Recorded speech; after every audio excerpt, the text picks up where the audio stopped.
Hello বন্ধুরা, সবাইকে জানাই গুড মর্নিং।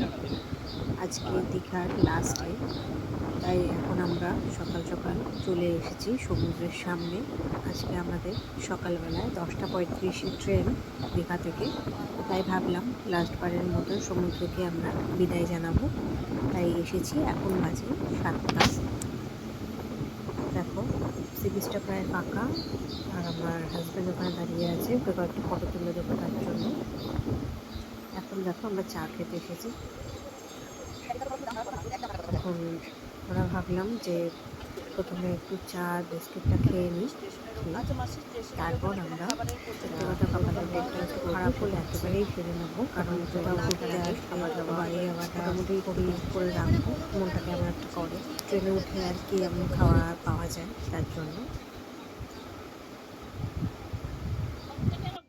চা খাওয়ার পর এখন আমরা ব্রেকফাস্ট করতে এসেছি। এই লাস্ট 2 দিন ধরে কচুরি খাচ্ছিলাম, তাই জন্য ভাবলাম আজকে একটু ম্যাগি খাবো।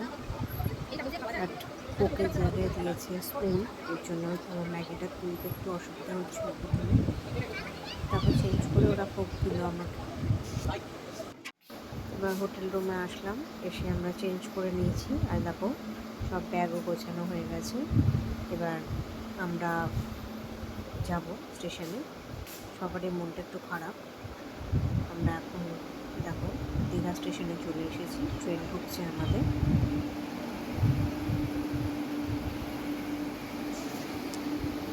আমরা এই লাস্ট 2 দিন প্রচণ্ড এনজয় করেছি, তার জন্য আরও মনটা খারাপ লাগছে। যদি আগে থেকে জানতাম যে 30 তারিখে অক্ষয় তৃতীয়ার দিনকে উদ্বোধন হবে মন্দিরটা, তাহলে আর কয়েকদিন পরেই আসতাম। যাক, আর কি করা যাবে, কিছু করার নেই। অ্যাকচুয়ালি যখন আমরা প্ল্যানটা করেছিলাম সেই সময় জানতাম না যে উদ্বোধনটা 30 তারিখ হবে। তাহলে আজকে 25 তারিখ। এবার ভিডিওটা আমি অনেক দিন পরে আপলোড করছি, বাট সত্যি কথা বলতে আগে থেকে যদি জানতাম তাহলে আমরা ডেটাকে একটু পেছাতাম। বাট অলরেডি আমাদের টিকিট কাটা হয়ে গেছিলো, তার জন্য আর ট্রেনটা পেছালাম না। আবার পরে একবার আসবো মন্দিরটা দর্শন করার জন্য। দেখো আমাদের ট্রেন অলরেডি ছেড়ে দিয়েছে। দেখো আমরা হাওয়া থেকে নেমে আমরা উবেরে উঠে গেছি।